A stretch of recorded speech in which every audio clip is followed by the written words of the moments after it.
उत्पत्ति अध्याय 1। सृष्टि का इतिहास। आदि में परमेश्वर ने आकाश और पृथ्वी की सृष्टि की। पृथ्वी बेडौल और सुनसान पड़ी थी और गहरे जल के ऊपर अंधियारा था तथा परमेश्वर का आत्मा जल के ऊपर मंडराता था। पहला दिन उजियाला। तब परमेश्वर ने कहा, उजियाला हो, तो उजियाला हो गया।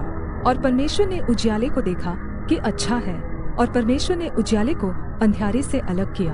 और परमेश्वर ने उजियाले को दिन और अंधियारे को रात कहा तथा सांझ हुई, फिर भोर हुआ।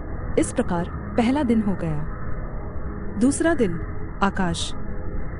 फिर परमेश्वर ने कहा, जल के बीच एक ऐसा अंतर हो कि जल दो भाग हो जाए। तब परमेश्वर ने एक अंतर करके उसके नीचे के जल और उसके ऊपर के जल को अलग अलग किया, और वैसा ही हो गया। और परमेश्वर ने उस अंतर को आकाश कहा तथा सांझ हुई, फिर भोर हुआ। इस प्रकार दूसरा दिन हो गया। तीसरा दिन सूखी धरती और पेड़ पौधे। फिर परमेश्वर ने कहा, आकाश के नीचे का जल एक स्थान में इकट्ठा हो जाए और सूखी भूमि दिखाई दे, और वैसा ही हो गया। और परमेश्वर ने सूखी भूमि को पृथ्वी कहा तथा जो जल इकट्ठा हुआ उसको उसने समुद्र कहा। और परमेश्वर ने देखा कि अच्छा है। फिर परमेश्वर ने कहा, पृथ्वी से हरी घास तथा बीज वाले छोटे छोटे पेड़ और फलदायी वृक्ष भी, जिनके बीज उन्हीं में एक एक की जाति के अनुसार होते हैं, पृथ्वी पर उगे। और वैसा ही हो गया। इस प्रकार पृथ्वी से हरी घास और छोटे छोटे पेड़, जिनमें अपनी अपनी जाति के अनुसार बीज होता है, और फलदायी वृक्ष, जिनके बीज एक एक की जाति के अनुसार उन्हीं में होते हैं, उगे। और परमेश्वर ने देखा कि अच्छा है। तथा सांझ हुई, फिर भोर हुआ। इस प्रकार तीसरा दिन हो गया। चौथा दिन सूरज, चांद और तारे। फिर परमेश्वर ने कहा, दिन को रात से अलग करने के लिए आकाश के अंतर में ज्योतियां हों, और वे चिन्हों और नियत समयों और दिनों और वर्षों के कारण हों। और वे ज्योतियां आकाश के अंतर में पृथ्वी पर प्रकाश देने वाली भी ठहरे। और वैसा ही हो गया। तब परमेश्वर ने दो बड़ी ज्योतियां बनाई। उनमें से बड़ी ज्योति को दिन पर प्रभुता करने के लिए और छोटी ज्योति को रात पर प्रभुता करने के लिए बनाया। और तारागण को भी बनाया। परमेश्वर ने उनको आकाश के अंतर में इसलिए रखा कि वे पृथ्वी पर प्रकाश दे तथा दिन और रात पर प्रभुता करे, और उजियाले को अंधियारे से अलग करे। और परमेश्वर ने देखा कि अच्छा है। तथा सांझ हुई, फिर भोर हुआ। इस प्रकार चौथा दिन हो गया। पांचवा दिन मछलियां और पक्षी। फिर परमेश्वर ने कहा, जल जीवित प्राणियों से बहुत ही भर जाए, और पक्षी पृथ्वी के ऊपर आकाश के अंतर में उड़े।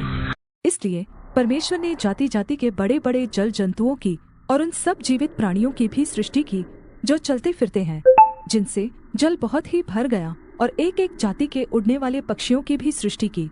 और परमेश्वर ने देखा कि अच्छा है। परमेश्वर ने यह कहकर उनको आशीष दी, फूलो, फलो और समुद्र के जल में भर जाओ, और पक्षी पृथ्वी पर बढ़े। तथा सांझ हुई, फिर भोर हुआ। इस प्रकार पांचवा दिन हो गया। छठवां दिन भूमि के जीव जंतु और मनुष्य। फिर परमेश्वर ने कहा, पृथ्वी से एक एक जाति के जीवित प्राणी, अर्थात घरेलू पशु और रेंगने वाले जंतु, और पृथ्वी के वन पशु जाति जाति के अनुसार उत्पन्न हो। और वैसा ही हो गया। इस प्रकार परमेश्वर ने पृथ्वी के जाति जाति के वन पशुओं को, और जाति जाति के घरेलू पशुओं को, और जाति जाति के भूमि पर सब रेंगने वाले जंतुओं को बनाया। और परमेश्वर ने देखा कि अच्छा है। फिर परमेश्वर ने कहा, हम मनुष्य को अपने स्वरूप के अनुसार अपनी समानता में बनाएं, और वे समुद्र की मछलियों और आकाश के पक्षियों और घरेलू पशुओं और सारी पृथ्वी पर और सब रेंगने वाले जंतुओं पर, जो पृथ्वी पर रेंगते हैं, अधिकार रखे। तब परमेश्वर ने अपने स्वरूप में मनुष्य को रचा। अपने ही स्वरूप में परमेश्वर ने मनुष्य की रचना की। पुरुष और स्त्री के रूप में उसने मनुष्यों की सृष्टि की।